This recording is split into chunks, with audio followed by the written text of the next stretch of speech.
Welcome friend, युक्ति IAS के इस यूट्यूब चैनल पर आप सभी लोगों का स्वागत है।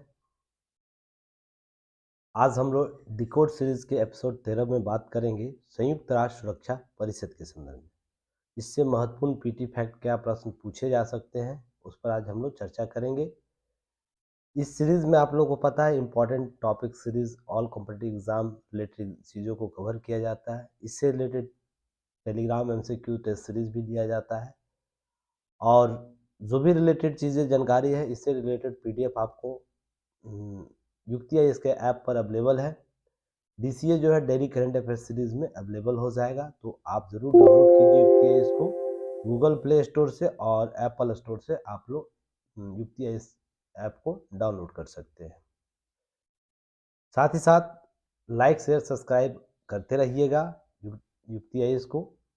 युक्ति इस प्लेटफॉर्म पर आते हैं तो बहुत से टेस्ट अवेलेबल हैं, यूपीएससी, स्टेट पीसीएस और गवर्नमेंट कॉम्पिटिटिव एग्जाम से रिलेटेड, तो आप इसको देख सकते हैं, शामिल हो सकते हैं। लाइक शेयर सब्सक्राइब कीजिए। आप हमारे टेलीग्राम चैनल से भी ज्वाइन कर सकते हैं, सभी के लिंक डिस्क्रिप्शन बॉक्स और कमेंट सेक्शन में दिए रहते हैं।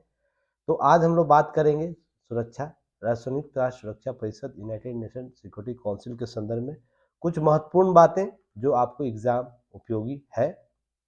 सबसे पहले याद रखना है इसका गठन कब किया गया, इसे याद रखना है, यह बहुत ही महत्वपूर्ण है। दो फैक्ट आप लोग को याद रखना है इससे रिलेटेड। गठन कब हुआ है? 24 अक्टूबर 1945 या 1945, इसे याद रखना है। इसकी प्रथम बैठक कब हुई, यह सबसे इम्पोर्टेंट है जो इसे आप लोग को याद रखना है। 17 जनवरी आपको 1946 की इसकी प्रथम बैठक हुई थी। आपको इससे रिलेटेड और भी जानकारी रखनी है, जैसे कि सुरक्षा परिषद के अस्थायी सदस्य और अस्थायी सदस्य कौन कौन से होते हैं, उसके संदर्भ में बात करेंगे और कुछ महत्वपूर्ण चीज़ों को कवर करेंगे। तो इसे हम एक ग्राफ के संदर्भ में समझेंगे, जैसे यूनाइटेड नेशन सिक्योरिटी काउंसिल, एक पेड़, इसको समझ लीजिए आप लोग। सबसे पहले इसका गठन आप लोग यहाँ लिख लीजिएगा, 24 अक्टूबर आपको 1945, ठीक है। उसके बाद इसके सदस्य के रूप में देख लीजिएगा। सदस्य के रूप में जो अस्थाई सदस्य है, 5 अस्थाई सदस्य होते हैं, आप लोगों को पहले से भी पता होगा, जिसमें याद रखना है यूएसए या संयुक्त राष्ट्र अमेरिका है, ब्रिटेन, चीन, रूस और आपको फ्रांस याद रखना है। अस्थायी सदस्य 10 होते हैं, जिसकी चर्चा मैं अभी जस्ट आगे करूंगा, जिसमें से याद रखना है 2 टर्मोलॉजी में इसके गठन किया है। 2 बार जो 10 सदस्य होंगे, 2 टर्मोलॉजी के लिए है, 2023 और 2024 में इनका रिटायरमेंट होगा जो सदस्य है वर्तमान में। तो याद रखना है इसमें जो 5 सदस्य, 10 अस्थायी सदस्य जो 2023 में इनका कार्यकाल समाप्त होगा, उनको याद रखना है। जो अल्बानिया है, अल्बानिया याद रखना है। दूसरा आपको याद रखना है ब्राज़ील। तीसरा याद रखना है गैबोन। चौथा याद रखना है घाना। अब पांचवा याद रखना है यूएई अर्थात संयुक्त अरब अमीरात याद रखना है। जो 24 में जिनका कार्यकाल समाप्त होगा उनके संदर्भ में याद रखना है इक्वाडोर। इक्वाडोर है जो आपको 2024 में इनका कार्यकाल समाप्त होगा। जापान याद रखना है, माल्टा, मोजाम्बिक और नेक्स्ट याद रखना है स्विट्जरलैंड।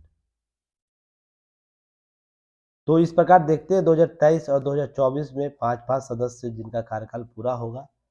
तो इसके संदर्भ में आप लोग को याद रखना है कि इसके अतिरिक्त नोट करके याद रखिएगा आप लोग, 50 जो ऐसे देश है, 50 से अधिक ऐसे देश हैं जो अभी तक है ना संयुक्त राष्ट्र के कोई सदस्य नहीं बने, अस्थायी सदस्य नहीं बने। तो ये सबसे इम्पोर्टेंट एक फैक्ट आप लोग को याद रखनी है।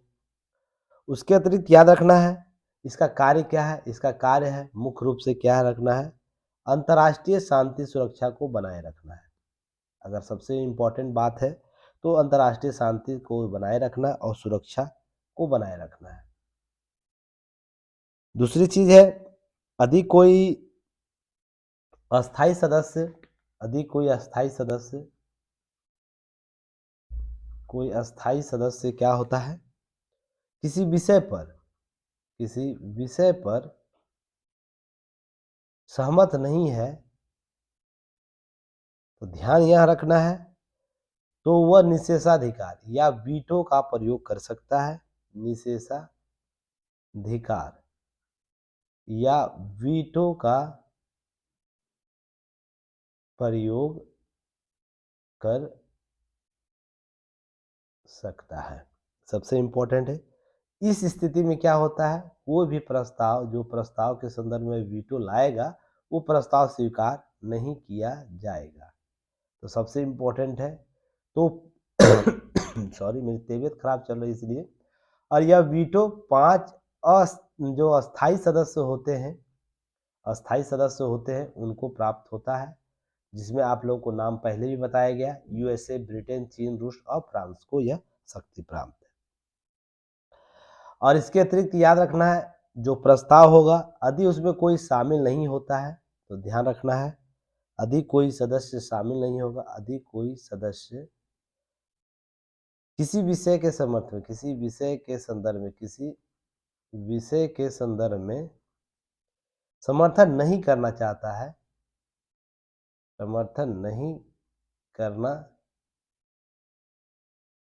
है तो क्या करेगा, वो मतदान में भाग नहीं ले सकता या अनुपस्थित रह सकता है। यह सबसे इम्पोर्टेंट भी एक चीज़ है। जैसे हाल में आपको रूस यूक्रेन के मामले में देखने को मिलेगा, इंडिया क्या किया है, इंडिया आपको वॉकआउट कर गया था। यहाँ पर कुछ जानकारी अतिरिक्त है, इसको थोड़ा सा ध्यान रखना है, जिसमें आपको देखिएगा 2022 तक की स्थिति को पहले दर्शाया गया, उसके 2023 की स्थिति को भी दर्शाया गया है। 2022 में देखिएगा K1 यहाँ देखिए लिखा हुआ है, यूनाइटेड जो अंटिल है 31 दिसंबर 2022 तक जो सदस्य था। यह भी प्रश्न पूछ सकता है 2023 तक कौन रहेगा, और 2024 तक की मैंने चर्चा कर चुका हूँ। तो 2023 में देखिएगा इंडिया आपको रहा है, जो आपको इसके संदर्भ में देखते होंगे, आपको बैठक भी किया था। केनिया रहा था 2023 तक, इसका 2 दिसंबर 22 तक रहा था। आयरलैंड, मैक्सिको, नॉर्वे और अल्बानिया। तो याद रखिएगा इसके स्थान पर किसका गठन हुआ, जो 2024 में जो जिनकी सदस्यता अस्थायी जो देशों की सदस्यता समाप्त होगी, वो उनका इन्हीं के स्थान पर चयन हुआ है। तो यहाँ पर ध्यान यह भी रखना आपको, देखिए यहाँ पर साथ ही साथ इस स्लाइड में आप लोगों को देखने को मिलेगा यूरोपियन कंट्री से कहाँ चयन हुआ है, अल्बानिया का चयन हुआ था। तो जैसे इस बार देखिएगा एशिया में 2 देश, तो यूएई और इंडिया है, तो ध्यान रखिएगा इंडिया का स्थान पर जापान का हुआ है। इसी तरह लैटिन अमेरिका कैरिबियन के जगह पर ब्राज़ील और मेक्सिको है, तो ब्राज़ील अभी वर्तमान में है, तो इसके स्थान पर आपको जो अन्य देश बच जाएगा उसकी चयन होगा। आयरलैंड वेस्टर्न यूरोप के संदर्भ में आपको वेस्टर्न यूरोप से जिनका चयन होता है, आपको आयरलैंड नॉर्वे का हुआ है, जिसका समाप्त 2022 में। और परमानेंट जो है आपको है 5 सदस्य, जिनका आपका नाम पहले से ही पता है। अफ्रीकन कंट्रियों में आपको ध्यान रखना है घाना, गैबोन आपको पहले से है, और केनिया के स्थान पर किनका चयन हुआ है, तो आपको ध्यान रखना है माल्टा का होगा इसके स्थान पर। तो ये चीज़ें आपको जानकारी रखनी है। उसके अतिरिक्त देखिए यहाँ पर एक स्लाइड और है जो वर्तमान में है, दिया हुआ है। देखिए 2022 में जहाँ तक इसकी चयन हुआ है, जिसमें देखिए नए स्विट्जरलैंड, इक्वाडोर, माल्टा, जापान और जो आपको मोजाम्बिक है वो शामिल है। साथ ही साथ अल्बानिया, ब्राज़ील, यूएई, घाना और गैबोन भी शामिल है। ध्यान रखिएगा 2 वर्ष के लिए इनका चयन होता है, जो अस्थायी सदस्य होता है। परमानेंट सदस्य जो होते हैं आपको सिंस 1946 से लगातार है, क्योंकि प्रथम बैठक इसकी वहीं से हुई थी, यहीं से माना जाता है। पर 24 अक्टूबर 1945 से इसे संधि के तहत शामिल कर लिया था, इसलिए इसे थोड़ा सा ध्यान में रखना है।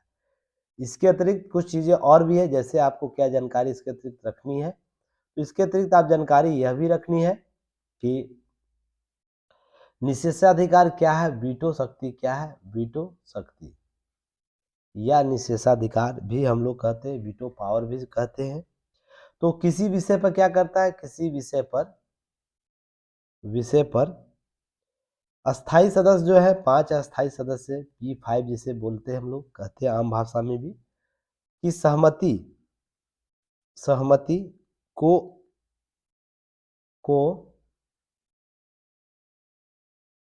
आम सहमति तथा असहमति को निषेधाधिकार या वीटो अधिकार कहते हैं। निषेधाधिकार या वीटो पावर या वीटो शक्ति कहते हैं। आम क्या होगा, सहमति होगा या आम असहमति होगा, उसी को वीटो पावर कहते हैं या किसी प्रस्ताव के संदर्भ में आएगा। ध्यान रखिएगा, जो वीटो की शक्ति है या किसी प्रस्ताव लाना है तो उसके लिए ध्यान रखिएगा, सुरक्षा जो परिषद है में जो भी प्रक्रियात्मक मामले हो या निर्णय है, वाद हो, जो भी चीज़ें आप जिस संदर्भ में समझना चाहते हैं समझिएगा। निर्णय है वो कैसे लिया जाता है, तो याद रखिएगा 15 सदस्य है, उसमें से कम 9 आपको होनी चाहिए, अर्थात 9 का बहुमत होना चाहिए। ये आपको टर्मिनोलॉजी याद रखना है। जो समर्थन 9 देशों का समर्थन होगा तो ही जाके कोई प्रस्ताव पास होगा, जिसमें से 5 का कम से कम सहमति जरूरी है।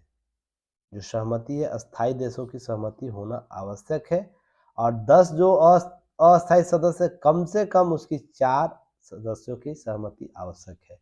ये सबसे इम्पोर्टेंट फैक्टर, इसे भी आप लोग जानकारी में रखिएगा।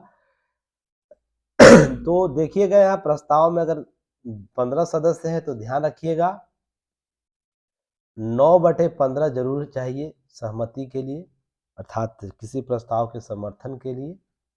सुरक्षा परिषद की यहाँ बात हो रही है, ध्यान रखिएगा, आप महासभा के संदर्भ मत समझ लीजिएगा।